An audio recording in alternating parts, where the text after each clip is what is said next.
Yo, what's up? It's your favorite neighborhood historian, Dilla. If you visit Chicago, people are going to most certainly encourage you to take a trip down State Street, or you might be told to go down Michigan Avenue. But for my money, the most historic street in Chicago is probably Halsted Street. On the north end of Halsted, you have a very proud LGBTQ plus community. We refer to it as Boys Town, and Boys Town has most certainly changed the country. It's actually one of the first places ever to have a pride parade. It probably hosts the largest pride parade in the country to this day. Keep rolling south down Halsted and you'll run into Depaul University. We know educationally Depaul has changed the game, and we're not going to pretend like the Depaul Hoopers aren't really good either. Keep rolling south down Halsted, and when you get to Chicago Avenue, you won't be too far from the former Cabrini Green project site. Actually, some of the buildings are still standing. We know Cabrini Green gives the world Candyman, but it also gives us the fight for equal housing. Shout out to people that were displaced from Cabrini Green. At Randolph and Halsted, you'll be not too far from the site of the famous Haymarket riot, which changed labor history in the country forever. Before being the swanky Fulton Market district it is today, the area was also known as a meatpacking district that employed a lot of Chicagoans, which also made history. Go a little further south where currently UIC resides and you'll run into Jane Addams Hull House that changed social work in this country forever. At Maxwell in Halsted, you'll run into what was formerly the Maxwell Open Air Shopping District. It's also the birthplace of the Maxwell Street Polish and probably really close to the birthplace of the Italian beef sandwich. At around 18th and Halsted, you'll hit the beginnings of the Pilsen neighborhood, which was formerly Bohemian Czech, which gave us the two flats, but now is home to a burgeoning Latino community. At Cermak and Halsted, you won't be too far from our Chinatown, which is the only still growing Chinatown in the country. At 35th and Halsted, you're in Bridgeport, and they're the people that reversed the Chicago River, they dug out the Chicago Canal, and they also invented the Democratic machine. Chicago was the hog butcher to the world because of the stockyards on 43rd and Halsted. At 63rd and Halsted, you're in Inglewood, which was formerly the second busiest shopping district in the city, and now it's home to Kennedy King College that gave us greats like Gwendolyn Brooks. It's crazy how Chicago's most historic street is named after a couple brothers that only visited Chicago once, but those brothers' descendants eventually became governor of New Jersey, the Chicago way. There isn't a lot I can tell you about the great Dr. Martin Luther King that you haven't already heard, but I figured I could tell you a little bit about his Chicago history. In the winter of 1965/1966, Dr. King and his family moved in to 15th and Hamlin to help highlight the slum conditions that many blacks were forced to live in. Together with the help of local clergymen, he would help start the Chicago Freedom Movement. Also in the 1960s, none of the black aldermen and none of the black clergymen wanted Dr. King here. If you opened your doors to Dr. Martin Luther King, there certainly would be a price to pay. Pause to read that. When the downtown marches didn't work, Dr. King decided to march through many of the all-white segregated neighborhoods. He would be met with a level of violence that he himself would say was far worse than anything he saw in the South. Mayor Daley did little to stop the violence, and ultimately Dr. King's program wasn't very successful here. However, after Dr. King's assassination, Chicago was the first major city to name a major thoroughfare after him. I guess that's something, right? My favorite Chicagoan ever is Earl B. Dickerson. He's the first African-American to graduate from the University of Chicago Law School. He's the only African-American founder of the American Legion. He's the reason why racial covenants in Chicago were displaced, as he was the lawyer for Carl Hansberry, who was the father of Lorraine Hansberry, and the long-standing legal counsel for the Supreme Liberty Life Insurance Company, which was the first African-American insurance company founded north of the Mason-Dixon line. If you happen to belong to a Black Greek letter organization, you could thank Earl B. Dickerson for graduate chapters. He's also the founder of the Beta chapter of Kappa Alpha Psi, which is at the University of Illinois in Chicago. And oh yeah, he's one of the founders of Burr Oak Cemetery, which is where Emmett Till rests in peace. He did all of that before he was 40. That's why he's my favorite Chicagoan ever. It's your favorite neighborhood historian, Dilla, and as you know, Chicago is the greatest city on earth. This great city is a city of neighborhoods, and neighborhoods are made of people. Let's study some of them. To study the people of Chicago, we'll break that down into demographics. One of those demographics here in the city are African Americans. African Americans have been in Chicago, well, since the beginning, starting with Chicago's first permanent non-indigenous settler, John Baptiste Point DuSable. African Americans have had communities in Chicago since the 1850s, starting with Joseph Hudlin, who was the first black man to have a home built here in Chicago. He famously saved all the records burning in the Board of Trade during the Great Chicago Fire of 1871. In the 1900s, there was as few as 10,000 African Americans in Chicago, but by 1920, that number blossomed to 200,000 via the Great Migration. When it comes to studying the history of people here in Chicago, it's not always good. African Americans were forced to live in a narrow tract of land that we now call the Black Belt due to racial restrictive covenants. Out of that, though, grew the Black metropolis. The Black metropolis is responsible for the jazz sound that we know of today. They're also responsible for the blues. Eventually, it would be an African American Chicagoan by the name of Earl B. Dickerson who would lead the fight to reverse those racial covenants. African Americans here in Chicago have invented the fireman's pole, and it was a South Sider by the name of Dr. Daniel Hale Williams who was the first person ever to perform an open heart surgery. African Americans from Chicago have given us Soul Train, they've given us Earth, Wind, and Fire, and they've even given us drill music.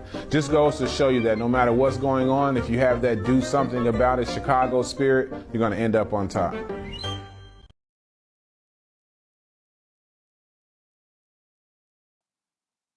Yo, what's up? Very honored to be here. Thank you all. Thank you for joining us today. And really what's a historic event, right? The great and marvelous, wonderful people at WBEZ are having me give you all their first ever virtual tour. So I don't know where you find yourself at today, but that's certainly worthy of applause. So stop and let's give an applause for that, right? It's pretty cool of WBEZ.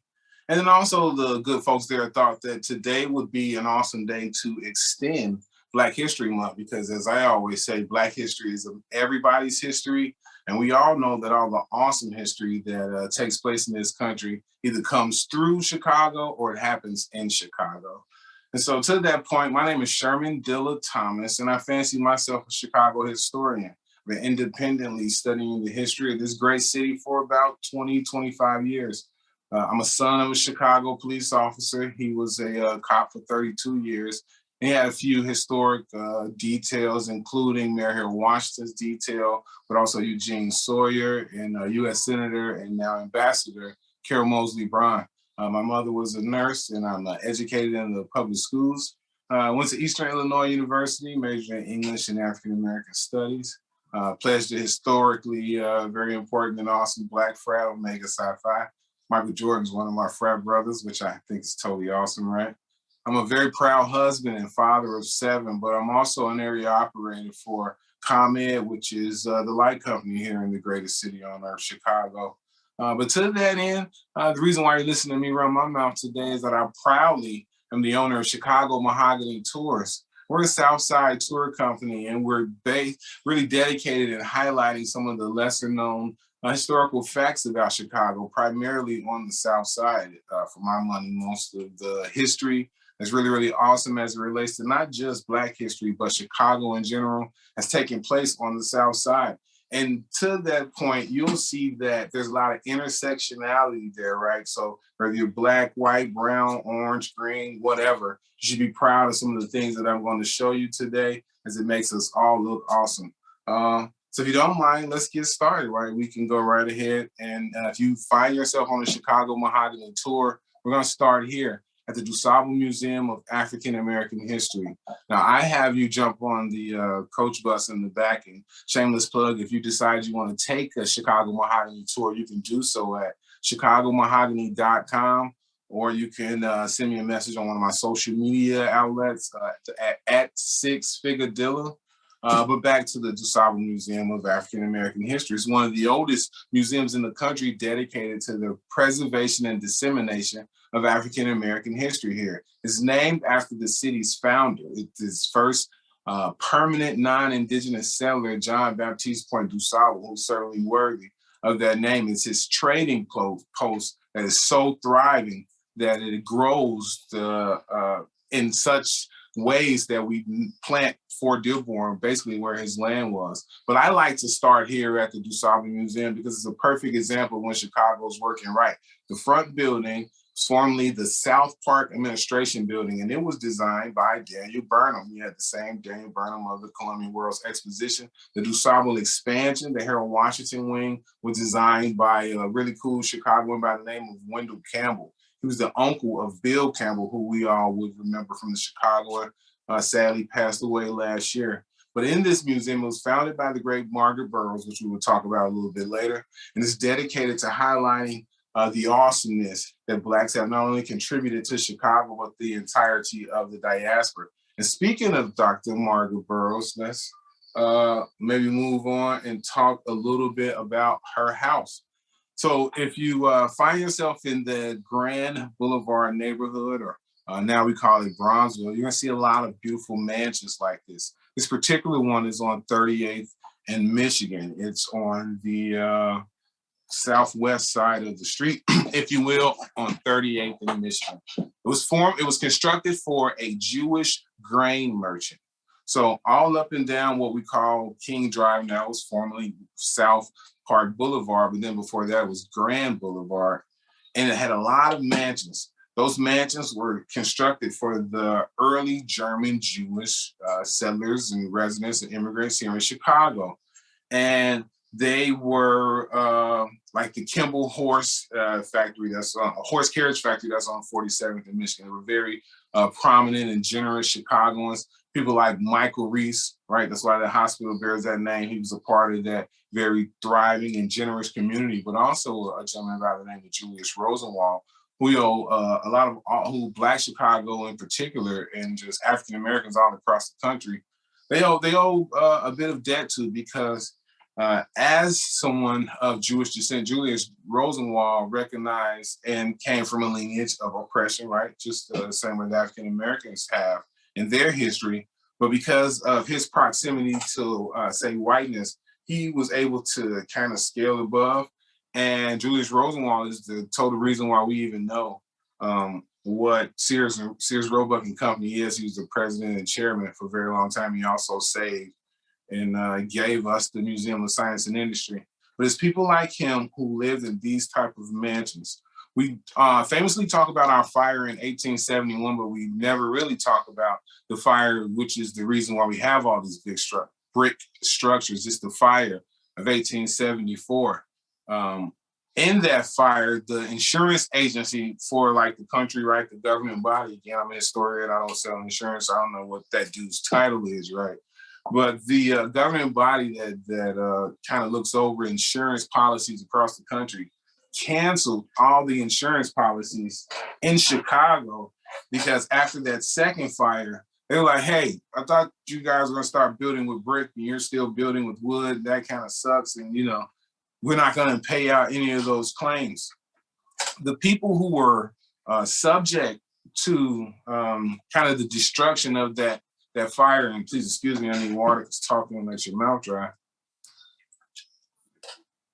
The people who found themselves, unfortunately, on that fire path was Chicago African-American community and Chicago's poor Jewish community. Those poor first German, then Russian Jewish immigrants who found themselves on the bad end of the 1874 fire, they start to move to the west side, or what they call the Vest Side, right? And that we know the history of places like North Lawndale. That area becomes one of the most thriving Jewish communities in the country. What happens to the African Americans is that they start to move when what we now call Bronzeville, and into these mansions, which were basically abandoned. And enterprising Chicagoans of varying ethnicities would buy them and turn them into the slums. And so if you've ever seen plays or movies like A Raisin in the Sun by Lorraine Hansberry, one of the things that sticks out is that the family had to share a bathroom with two other families. And it isn't that because somebody built a 3-flat with one bathroom. It's because in many cases, people were staying in these type of mansions, which were converted into slum houses. And so after a while, though, even the people who second buy those mansions, they start to also kind of disinvest in them. right? You put 10 apartments or 8 families in them, and something that's constructed for one family is going to quickly start to decay. But because, unfortunately, the people living in them were African Americans, the building code enforcers were not necessarily in a rush for those things to get fixed. And so that's the bad news. But on the good news is there are also enterprising African Americans like the great Dr. Margaret Burroughs who are able to afford them, and they're not very expensive at that time. People like Robert Abbott buying mansions over there. People like Etta Moulton and so many other different Chicagoans, but a lot of also Black Chicago civic organizations find their origins in these type of places. Also, before this particular house becomes Margaret Burroughs' house, it's known as the Quincy Club, which is a meeting place for the Pullman Porters. The Pullman Porters are America's first middle-class African Americans. Now, they're not middle class because good old George Pullman was paying a good salary. It's quite the opposite. It's famously said that the Pullman Porters had the best jobs in the Black neighborhoods, but the worst jobs on the train. But all that to say, a lot of African Americans in that neighborhood were buying these particular properties. Dr. Margaret Burroughs, who's an Inglewood High School alum, she went to school with the great Gwendolyn Brooks. She and her husband purchased this particular one that we're staring at now. And if you are old like me or a little older, and Elmer Fudd shot Bugs Bunny with a shotgun or something, right? Bugs Bunny's face was going to turn charred black, and he was going to get these pink exaggerated lips. Or despite the fact that George the Jungle was born in the jungle with the rest of the folks, he was able to speak kind of perfect English, and everyone else kind of grunted. And so recognizing that folks need to see a positive representation of themselves, Dr. Margaret Burroughs would travel the country. She's also an artist, a great prolific artist, right? She painted, she sculpted, but in this house that we're looking at, she collected art and she would put it on display in her windows. She would often leave her door open. And what would happen is she'd get home from work and be kids lining the block to see the works of art that she had on display. She quickly rearranged the mansion so that it would become the Negro Museum of African American History.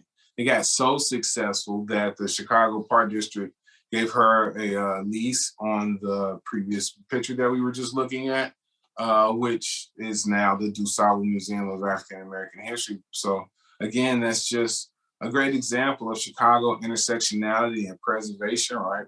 Folks of German Jewish descent should be very proud to come by and see these one-of-a-kind mansions that were constructed by really American immigrants who were able to make good on the American dream, and these structures kind of lay as it's like a congratulations for hard work, right? But then in the Chicago terrible urban development way, sometimes we knock those down. And if you take a trip to Bronzeville, you're able to see these magnificent structures.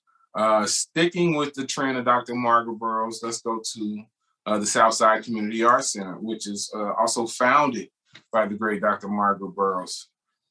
Thankfully, she was thinking about these type of things, right? So this building is also a converted mansion. It sits on the Chicago Landmark Registry, and it's also on 38th in Michigan. So she kind of worked right across the street from her house, right, which is everybody's dream. This building is a product of the WPA, right? So, during the New Deal, Roosevelt employed a lot of Americans to do things like take pictures and write articles. And it was at that time, it was very hard for African-American artists to have their art placed in kind of traditional art galleries. So recognizing that needed to be a thing, people like Archibald Motley Jr., Gwendolyn Brooks, Charles White, William Carter. As I understand it, Eleanor Roosevelt has visited this place before, because it's immensely important to the tradition of what we call Bronzeville, right, are the arts. A young Maurice White, who we know of Earth, Wind, and Fire, is a pupil of this place, but a very prolific African-American photographer was trained there as well. Like I said, I already mentioned Archibald Motley Jr., who's certainly worth a Google. But Gordon Parks honed his skills in this very building. Is still standing today, and it's a testament to how awesome and truly amazing that the South Side can be when given the opportunity. And it teaches us a lesson on that. Sometimes we look at all things working together as a bad thing, but here we have a structure that was kind of saved with the assistance of the federal government, right, with the WPA Act and and all of those provisions that come with that. And then we see a building dedicated to the arts that really propels the career of a lot of people who kind of set the Harlem Renaissance on its way. So this is a very, very important structure. Again, not only to Black Chicago, but all of Chicago, because it changes the world, and we should be very proud of these type of things. And so I don't necessarily look at this as solely Black history. I look at it as awesome Chicago history that we were able to kind of, again, take something that was built as a show of hard work and convert it into something, instead of knocking it down, converting it into something that serves the better good of the community. The Southside Community Arts Center is still open, still up and running. They just celebrate their 75th anniversary. You can go visit. They take donations. They have a lot of exhibits. It's really, really awesome. But running out of time, I'm a blabbermouth. So let's go to maybe one of my favorite buildings of all time, right? The 8th Infantry Armory. It's located on 35th and Giles. Giles has a distinction, right? So quickly, the brown street signs you see are honorary street signs. The green street signs mean that the city went through a whole bunch of stuff to change people's addresses and everything else to make it permanent. And Giles is the first street in Chicago to be named after an African-American. Lieutenant George Giles is the only commanding officer of the 8th Infantry to die in action during World War I. Sadly, during World War I, the armed services were segregated. So by and large, African-Americans primarily fought in France during that theater of war. Those, we call them Harlem Hellfighters, right? But that's because we associate anything cool and Black during that time period to Harlem. And the reason is because Chicago kind of had this dude named Al Capone in the 20s. And so you were wanting to separate yourself from that, because ultimately they would just assume that he had a piece of everything he had going. But the Harlem Hellfighters are not exclusively from Harlem, and they are from this particular place. But this building is also important because people like the great Earl B. Dickerson, who you heard about in the videos, as a lawyer and as a World War I veteran, served there. He's the only African-American founder of the American Legion, but in that building, especially immediately following World War I, Chicago still had Civil War Black veterans. But because many of them were unable to read, they would routinely get their pension applications denied. And it's in that particular building right there that the great Earl B. Dickerson would help them fill out their pension applications. And if you check the ancestry and the different census, you'll see African Americans staying in Chicago after the Civil War, and they're collecting pensions. You see them checked as veterans, but they got that assistance in that particular building. But it is those soldiers that introduced the people of France to jazz, right? So we know what happens later on in the 20s and 30s. People like Josephine Baker and many other African-American dignitaries, they go where? They go to Paris because they're not faced with racism during that time. But it is because of the heroism of the Black World War I soldiers that they're welcomed so much with open arms, because the French people remember that's only 5 to 10 years before that they were, needed assistance, right, during what they called the Great War. And it was the valiancy of African-American World War I soldiers that kind of helped them stay safe. And that's why they welcomed Blacks with open arms. But a lot of those heroes come from that building, or served in what was the precursor of the 8th Infantry Armory, right? So again, if you ever seen the movie Glory, there are several Black regiments that come together, and one of them also come from Chicago. And down the line of like military change, right? Again, Chicago historian, not Army historian, but like the fighting 365th becomes like the 8th Infantry Armory later, as I understand it. But that building is still standing right now. It's the Chicago Military School. I encourage you to check it out. Let's take a trip to Pilgrim Baptist. Sadly, in 2005, 2006, there was a fire. This is formerly a synagogue. It was absolutely amazing. And then it was purchased by Pilgrim Baptist, which is Chicago's oldest Baptist congregation. But this place is mightily important because this guy by the name of Thomas Dorsey and this really, really awesome lady by the name of Mahalia Jackson are credited with the creation of this musical genre called gospel.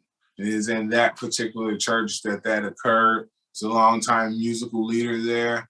And pretty much every Chicago gospel luminary you can think of has come through those doors to be trained or to work with the great Thomas Dorsey. He formerly played with Ma Rainey, right? So if you know that type of music, then you know that ain't gospel. He's the first person to kind of take that blues and jazz sound and merge it with hymns. You know, I used to pick at Pilgrim because of his form of gospel music. We would probably consider that mild nowadays, but it is in that structure on 33rd in Indiana that contemporary gospel music was born for the United States. In black, white, orange, green, blue, I think it's pretty awesome that gospel music exists, but you can thank Chicago for that, and you can take people by there to see that, especially if you take a Mahogany tour, right? You know what else you can see on a Mahogany tour? The awesome Ida B. Wells house.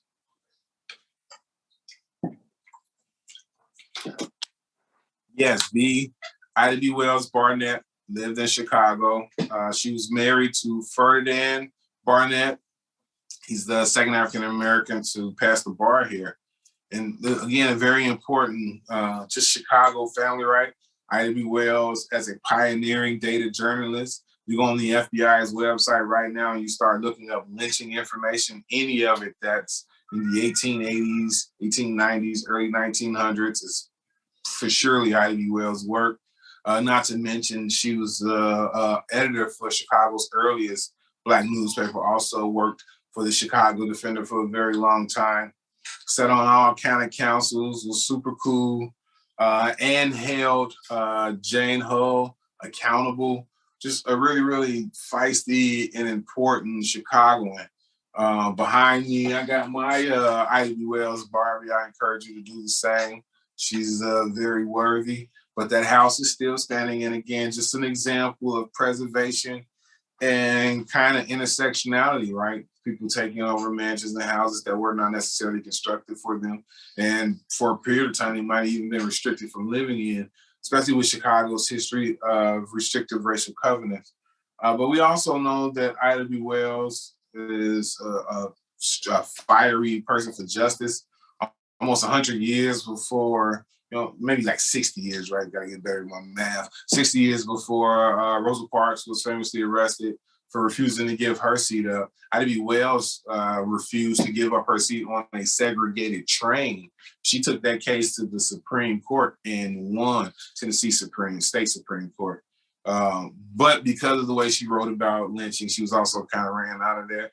Thankfully, she chose Chicago as a place to be, and it was her and Frederick Douglass during the Columbian World Exposition of 1893 protested on behalf of African Americans, because here we are in the city, founded by a Black dude, not having any kind of exhibit when the world was on full display. Lastly, we'll take a stop by Mr. Oscar DePriest's building. He bought this or had this building constructed in the early 1920s, which is super rare in that particular time, where a man had some money. He was the first African-American elected to Congress north of the Mason-Dixon line. He served 3 terms in Congress, and he was the only African-American congressman during that time. He is the first person to kind of give us the anti-lynching bill. And, you know, we just now kind of got one that's on his way to the Senate now, but he was laying that type of groundwork at this point, right, 100 years before. And he is also credited with kind of galvanizing the Black belt to be a part of the what we later call the Democratic machine, right? Kind of shows the power of voting in bulk.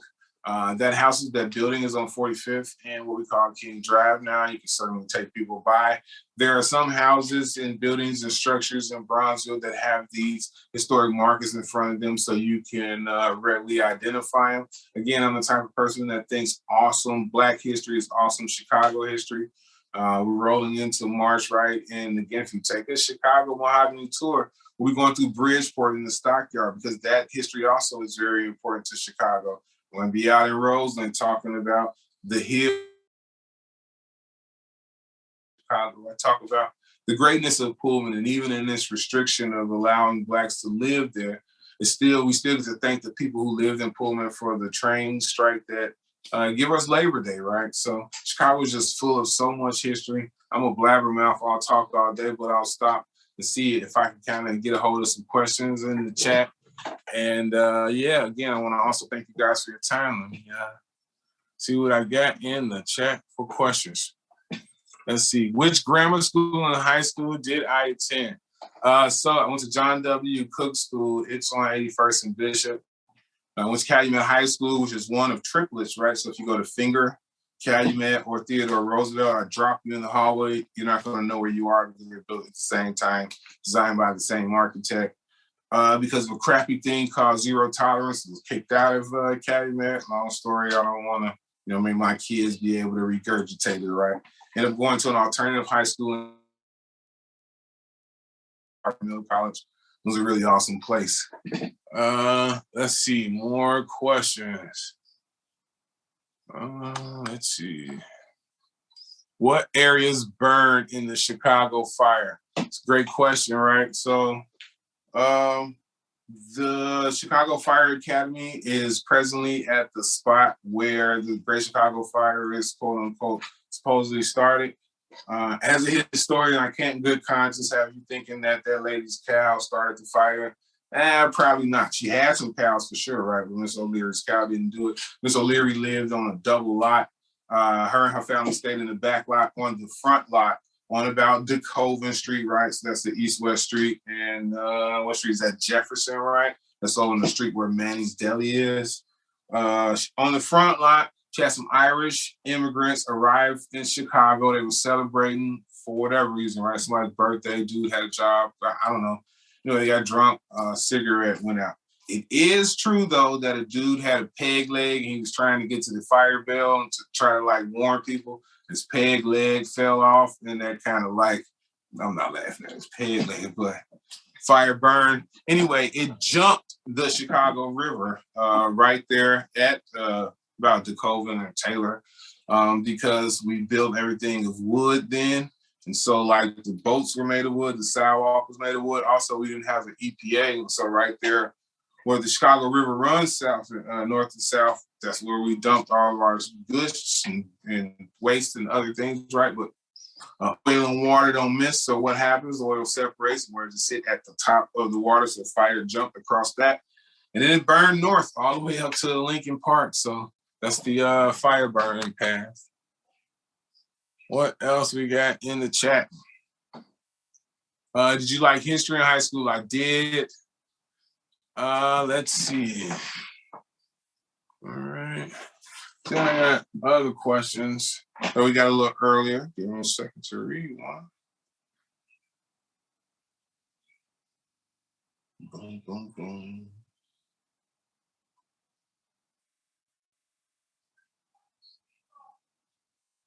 All right, then let's see.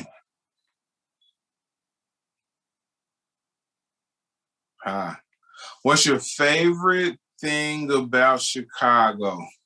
That's a really, really awesome question. So my favorite thing about Chicago is also maybe a part of our sad history, right? It's sad that we can still be considered top 5 segregated cities in the country. That sucks. What's awesome though is you can go to Polish, and it's cool. Polish grandma can make homemade baked Polish bread, and oh my God, it's amazing. It's really, really dope. You can go to Paseo Boricua, which is the only officially recognized Puerto Rican neighborhood in the country, and get a burrito taco. You know what I mean? Like that's amazing. I think it's really, really cool that by Midway Airport, it's still Lithuanians and Swedes and that type of stuff. That's really like my favorite part of Chicago, that we are a city of neighborhoods, that I could ride in Bridgeport and still see the original Chicago grade. So yeah, that would be one of my favorite things about Chicago. Another question, Jessica Brown. What's story or piece of knowledge have you shared that's gotten the most surprising reaction? When I did the Streeterville TikTok, I didn't think, I was like real early on in the TikToking thing. And maybe the best video we had might have had like 2,000 views or something like that. I don't even remember, but it was enough to where we were like, oh my God, this is so cool. And then something about like that classic Chicago story of talking about how dudes crash lands on what's basically landfill right now. I don't think people necessarily, like, some of the most expensive property in Chicago is standing on top of landfill, right? Because after that Great Fire, we had a lot of char and soot and stuff. And again, no EPA, so we just threw it in Lake Michigan in a landmass form. And so they were like, hey, let's just fill it in. So they got sand and blah, blah, blah, blah, blah, right? But as this is all occurring, this dude named Fairbanks, right, Fairbanks Street, he buys it. George Wellington Streeter, his boat crash lands in like one of those land banks, but because he technically feels like this is not originally a part of the Chicago charter, so how can y'all say that this is y'all? No, this is discovered land, and I discovered it, and now it's Streeterville. And the fact that the neighborhood isn't called like Fairbanksville, even though he owned it, it's called Streeterville because like this dude took it. It's a statue of him over and everything, right?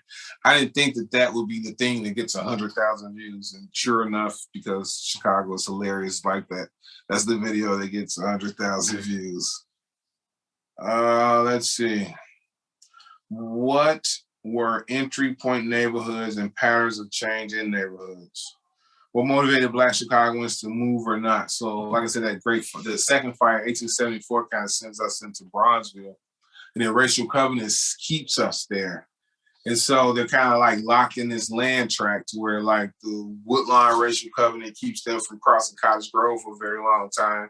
And then the Bridgeport racial covenant keeps them from crossing Wentworth for a very long time. Racial covenants are not rolled back in the Supreme Court all the way into 1950, although Earl Dickerson started setting precedent cases as early as 1941. And then the entry point neighborhoods are like usually by the train station, right? So like UIC is now on the former site of a really important entry neighborhood for poor Italian. And then, the Maxwell Street for poor Black and Jewish immigrants to the city. So typically, you fresh off the train and get a job right there to eat. We would have like tent cities, tenements and stuff like that, right? And those areas become like the entry point into Chicago. But then we had a new one, Devon Avenue, right? In the 1990s when we started to have that kind of tech boom, the super smart dudes from India started coming over. I would call that like an entry point neighborhood. They all start kind of, and then you start to get folks from Pakistan and other places, but they all kind of enter on Devon Avenue, right? That's fairly new to our Chicago, at least new to like historian brand, right? Check another comment. Another YouTuber ad, what suggestion do you have to interest young Black students in the history of Bronzeville, especially if they live in the community? What should schools do? Even if it ain't me, like, it's real hard to respect a space you don't know nothing about. And it ain't just like even a Bronzeville thing. I was just talking to DR Cameron. Not to even pick on them because I love them. They were like really good. So I used to read the meters at the school when I was a meter reader, right? But it's nowhere in that school that tells you that DR Cameron was a member of, he sold stationery, made a lot of money. He was a member of the Chicago Board of Education for a long time, board member, right? And even if it was a statue there, like somebody took it in 1950 and we don't all things that matter if It may seem annoying or costly to put like landmarkers everywhere, but don't nothing happen in front of Louis Armstrong's crib because there's a sign right there that says Louis Armstrong lives there. And even if you walking down the street, you know, enjoying a gyro or an Italian beef or Maxwell Street Polish, as it were, and you ball up the paper and you throw it down and you see the Louis Armstrong sign there, you're like, oh man, bro, I can't live in front of Louis Armstrong's house, right? And that scales as you get older to so many things. Like if you know the history of a space, you can respect it a lot more. Cory Brooks, Cory Booker, that's the man's name, is sitting on top of the church right now. That area, Herman Roberts, very famous and important Chicagoan, right? We're famous for our tan clubs, which means that blacks and whites performed and danced and hung out together, but the downtown hotels were not tan. And Herman Roberts had a string of hotels and motels that he provided places for all these jazz luminaries to stay, right?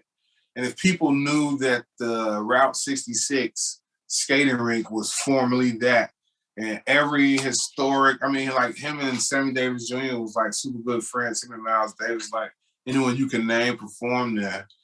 You know, you look at that space different, right? And I think schools can do that, but I think we all can do that. I don't think we need to like necessarily wait on schools. Something I'm very interested in is just like small plaques identifying who these schools are named after and put it on the outside of the school so that everybody in the neighborhood knows. Like just those small things, right? And the other thing, like just since I'm on my soapbox, ain't no one answer, you know?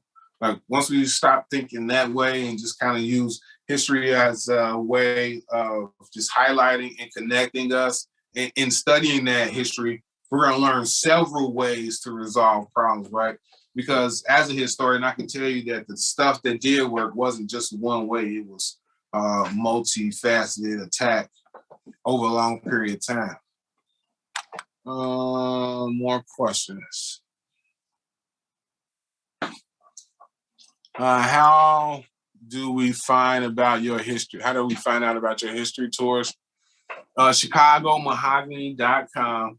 I also do a bi-weekly segment with Lisa Lawless here on the great WBEZ. So you can catch me here on my social media at the number 6 FIGGA_DILLA at Six Figure Dilla. You can catch me there. My website, ChicagoMahogany.com, has the tours running all weekend. If you got a group of kids you want to take a neighborhood tour on and you don't think you guys got the money, we'll figure out a way to take you on that tour because that's what I'm really, really passionate about. Let's see, do I have any more questions? Because, you know, I do got like 37 jobs, 7 kids. And although I think it's dope, the WBEZ is having this very awesome virtual tour, we still got to leave room for my family. I do want to thank you, everyone, though. I think that this has been epic. Hope you enjoyed it. I can't wait till we're able to like do more of these type of things in person. Again, the most awesome thing we got going right now is our time. So thank you for spending your time with us. I want to thank the good folks at WBEZ for the first ever virtual tour. Be sure to check us out on your dial at 91.5 FM. And again, thank you for your time. My name is Dilla. This has been awesome. Peace. Chicago, hog butcher for the world, tool maker, stacker of wheat, player with railroads and the nation's freight handler, stormy, husky, brawling, city of the big shoulders. They tell me you are wicked, and I believe them, for I have seen your painted women under the gas lamps luring the farm boys. And they tell me you are crooked, and I answer, yes, it is true. I have seen the gunman kill and go free to kill again. And they tell me you are brutal, and my reply is, on the faces of women and children I have seen the marks of wanton hunger. And having answered so, I turn once more to those who sneer at this my city, and I give them back the sneer and say to them, Come and show me another city with lifted head, singing so proud to be alive and coarse and strong and cunning. Flinging magnetic curses amid the toil of piling job on job, here is a tall, bold slugger set vivid against the little soft cities. Fierce as a dog with tongue lapping for action, cunning as a savage pitted against the wilderness. Bareheaded, shoveling, wrecking, planning, building, breaking, rebuilding. Under the smoke, dust all over his mouth, laughing with white teeth. Under the terrible burden of destiny, laughing as a young man laughs. Laughing even as an ignorant fighter laughs who has never lost a battle. Bragging and laughing that under his wrist is the pulse, and under his ribs the heart of the people. Laughing, laughing the stormy, husky, brawling laughter of youth, half naked, sweating, proud to be hog butcher, tool maker, stacker of wheat, player with railroads and freight handler to the nation. Chicago.